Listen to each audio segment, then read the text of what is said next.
नमस्ते student, BEd first year और अपना सब्जेक्ट है समकालीन भारत एवं शिक्षा। इसमें हम इकाई फर्स्ट पढ़ रहे हैं। इकाई फर्स्ट में आज का जो अपना टॉपिक है वो है रविन्द्रनाथ टैगोर जी के अनुसार शिक्षा के उद्देश्य। इससे पहले की जो क्लास हुई थी उसमें हमने रविन्द्रनाथ टैगोर जी के अनुसार शिक्षा का व्यापक अर्थ क्या था, शिक्षा किस प्रकार की होनी चाहिए जो बालक के किस विकास में सहयोग करे, इस प्रकार हमने उसके अर्थ के बारे में नेक्स्ट जो अपनी ऑनलाइन क्लास थी उसमें चर्चा कर ली थी। आज हम इसी के आगे अपना जो टॉपिक है शिक्षा के उद्देश्यों के बारे में चर्चा करेंगे कि रविन्द्रनाथ जी ने बालकों को किन उद्देश्यों को ध्यान में रखकर बालकों को शिक्षा देनी चाहिए, उस संबंध में कौन कौन से उद्देश्यों के बारे में बताया है। सबसे पहला इसका उद्देश्य है वो है शारीरिक विकास का उद्देश्य। शारीरिक विकास का उद्देश्य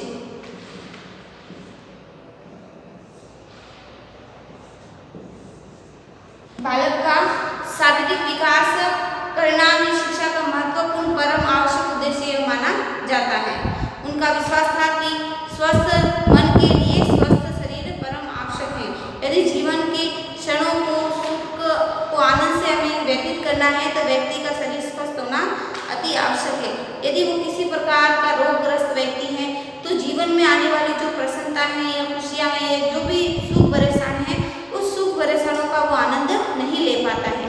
इसलिए उसको प्रत्येक क्षण का आनंद प्राप्त करने के लिए अपने शरीर को स्वस्थ बनाए रखना अति आवश्यक माना है। अतः उन्होंने इस बात पर बल दिया है कि बालक का शारीरिक विकास करना प्रथम उद्देश्य होना चाहिए। उन्होंने कहा है कि बालक का जो शारीरिक विकास करना शिक्षा का प्रथम उद्देश्य होना चाहिए।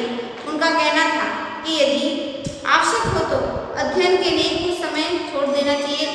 उनका यह मानना था कि यदि बालक को शारीरिक विकास करने के लिए कुछ जो समय है उस समय में से जो अध्ययन का समय है उसको भी कुछ समय के लिए छोड़ देना चाहिए और जो कुछ समय है वो अपने शरीर के लिए जैसे योग, व्यायाम आदि क्रियाओं में करने में वो समय व्यतीत करना चाहिए। इससे व्यक्ति का शरीर स्वस्थ रहेगा, क्योंकि स्वस्थ जो बालक देश का स्वस्थ रहेगा तो आगे चलकर राष्ट्र के जो राष्ट्र का भार है वो इसके कंधों पर निर्भर होता है। यदि वो उस देश के या उस राज्य के बालक स्वस्थ नहीं है तो वो राष्ट्र भी अस्वस्थ होगा, वो धीरे धीरे राष्ट्र का पतन होने लगता है। इसलिए राष्ट्र के जो बालक होते हैं भावी बालक वो आगे चलकर देश के भावी नागरिक कहलाएंगे और उन्हीं के ऊपर राष्ट्र का समस्त भार रहेगा। इसलिए प्रत्येक राष्ट्र के जो बालक हैं उन बालकों को स्वस्थ होना अति आवश्यक है, तभी वो राष्ट्र की जो उन्नति में अपना सहयोग दे सकेंगे। शारीरिक विकास के लिए टैगोर ने पेड़ों पर चढ़ने, तालाबों में गोता लगाने, उन्होंने शारीरिक विकास के लिए जैसे छोटे बच्चे भी होते हैं खेलते खेलते पेड़ों पर चढ़ जाते हैं, इस प्रकार उन्होंने कहा है कि तालाबों में गोता लगाने, जो तालाबों में छोटे बच्चे देखो ऐसे कोई घुमड़कर जाती होती है वो तालाबों में जाकर अपना जो क्रियाकलाप भी करते हैं। कोई बच्चे ऐसे होते हैं जो तुरंत पेड़ पे चढ़ जाते हैं और उन्होंने फलों को तोड़ने तथा प्रकृति के माता अनेक प्रकार की शैतानियों करके खेल कूद तथा व्यायाम को आवश्यक माना है। इसलिए उन्होंने कहा कि ऐसी गतिविधियां करो जिससे बालक का शारीरिक विकास स्वतः ही खेल के माध्यम से हो जाए। दूसरा उन्होंने बताया है मानसिक विकास।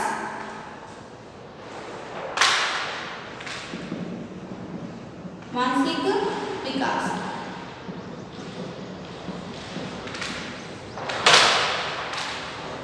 विकास में उन्होंने कहा है कि प्रत्यक्ष रूप से जीवित व्यक्ति को जानने का प्रयास करना ही सच्ची शिक्षा है।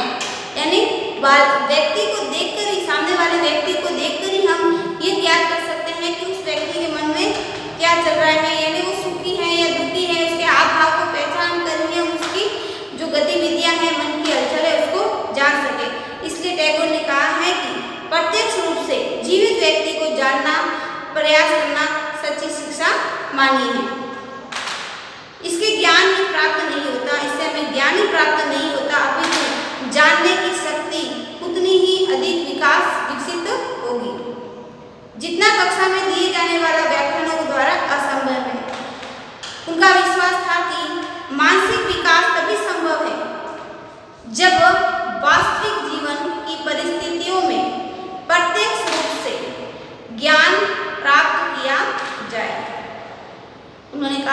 शिक्षा का अर्थ ये होगा कि वास्तविक जीवन है मनुष्य का, उस वास्तविक जीवन की जो परिस्थितियां हैं उसको प्रत्यक्ष रूप से व्यक्ति को आभास हो कि व्यक्ति दुख से या पीड़ा से किस प्रकार ग्रसित है, उसके हाव भाव देखकर ही व्यक्ति का मन पढ़ने आना चाहिए। यही शिक्षा उन्होंने माना है। इसके लिए बालक को प्राकृतिक क्रियाएं करने के लिए अधिक से अधिक अवसर मिलने चाहिए। नेक्स्ट बात कही है नैतिक एवं आध्यात्मिक विकास।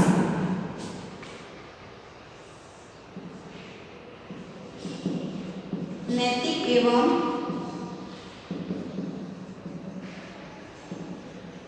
आध्यात्मिक विकास।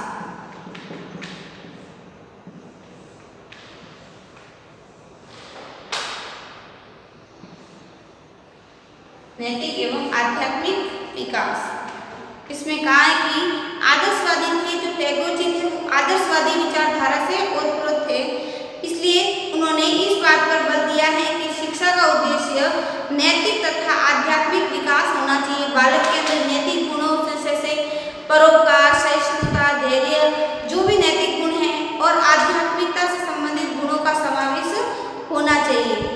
उन्होंने अपने लेखों में नैतिक एवं आध्यात्मिक मूल्यों की चर्चा भी की है और इनकी प्राप्ति के लिए आंतरिक शक्ति, आत्मानुशासन, धैर्य एवं ज्ञान को परम आवश्यक बताया है कि मनुष्य को अपना आत्मविश्वास कभी नहीं खोना चाहिए और अपने अंतरात्मा से जो बात कहते हैं अपने मन की सुननी चाहिए और जो कार्य उसको असंभव लगता है यदि उसका मन कहे कि ये कार्य असंभव नहीं है, संभव है, इस प्रकार वो अपने मन में प्रण लेगा, आत्मविश्वास की भावना होगी तो वो कार्य उसका अवश्य ही सफल होगा। आगे बात कही है उन्होंने समस्त शक्तियों का विकास। समस्त शक्तियों का विकास। समस्त शक्तियों का विकास। टैगोर यह मानते थे कि बालक के अंदर सभी सुसुप्त शक्तियों का विकास करना शिक्षा का मुख्य उद्देश्य माना है।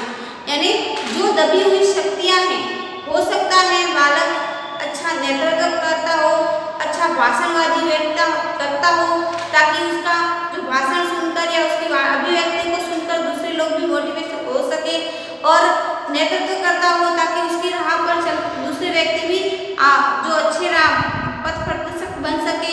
इस प्रकार उसकी जो दबी हुई शक्तियां हैं उस शक्तियों को अवसर देना भी शिक्षा का मुख्य कार्य माना जाता है।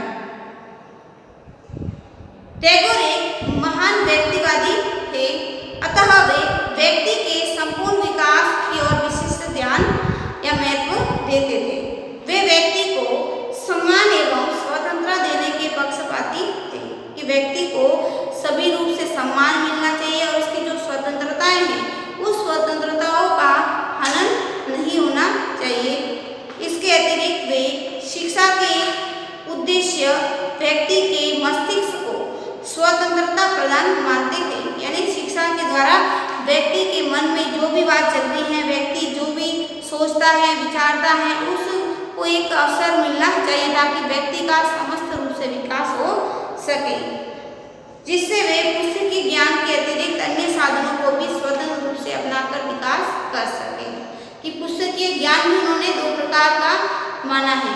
ज्ञान भी एक तो होता है पुस्तकीय ज्ञान और दूसरा होता है व्यवहारिक ज्ञान। यानी बालक को पुस्तकीय ज्ञान के साथ साथ जो व्यवहारिक ज्ञान है उस व्यवहारिक ज्ञान को भी आना चाहिए। यदि व्यवहारिक ज्ञान है तो समाज में वो किस प्रकार से रहता है उसके बारे में उसको ज्ञान होगा तो वो समाज में अपनी प्रतिष्ठा स्थापित कर सकेगा। नेक्स्ट है सामाजिक विकास।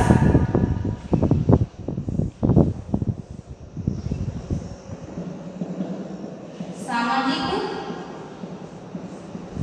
विकास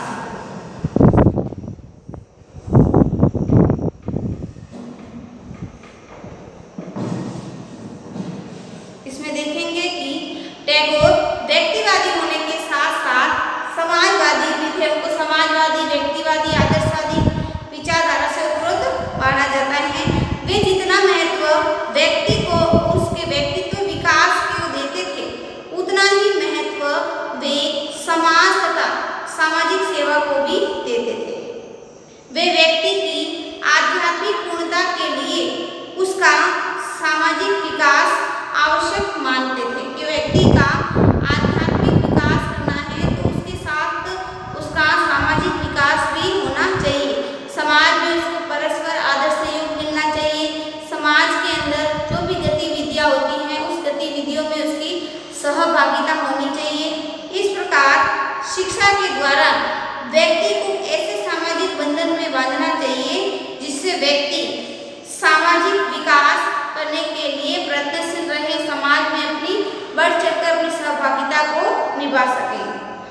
इसके लिए उन्होंने अपनी संस्था में सामूहिक कार्य एवं जन सेवा की अधिक शिक्षा अधिक महत्व मानी है।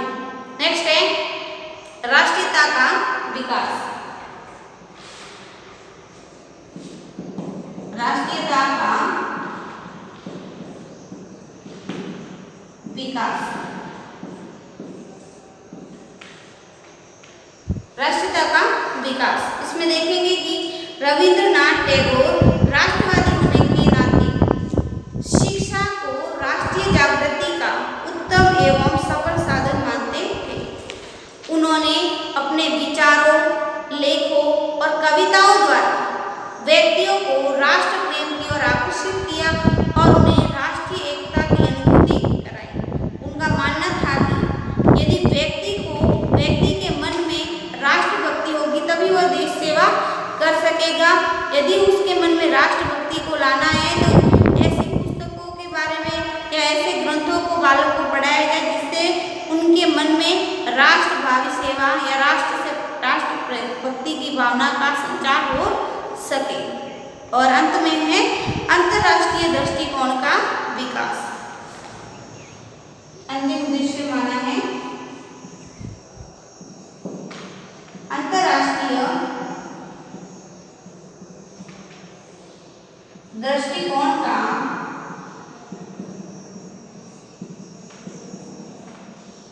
विकास। अंतर्राष्ट्रीय दृष्टिकोण का विकास, इसमें देखेंगे कि टैगोर जी ने अंतर्राष्ट्रीय दृष्टिकोण के विकास को भी अंतिम बिंदु माना है। अंतिम उद्देश्य होना चाहिए कि बालक में अंतर्राष्ट्रीय समाज के प्रति चेतना उत्पन्न करना, बिना अस्त्र शस्त्र या किसी भी देश के आंतरिक मामले में हस्तक्षेप नहीं करना और अंतर्राष्ट्रीय सद्भावना को बनाए रखना। वे विश्व में एकता स्थापित करना चाहते थे, अतः वे चाहते थे कि शिक्षा के द्वारा बालक को अंतर्राष्ट्रीय समाज के बंधन में बांधा जाए। तो उन्होंने कहा था कि शिक्षा के द्वारा बालक को अंतर्राष्ट्रीय समाज के जैसे हमने बात सुनी थी वसुदेव कुटुंबकम,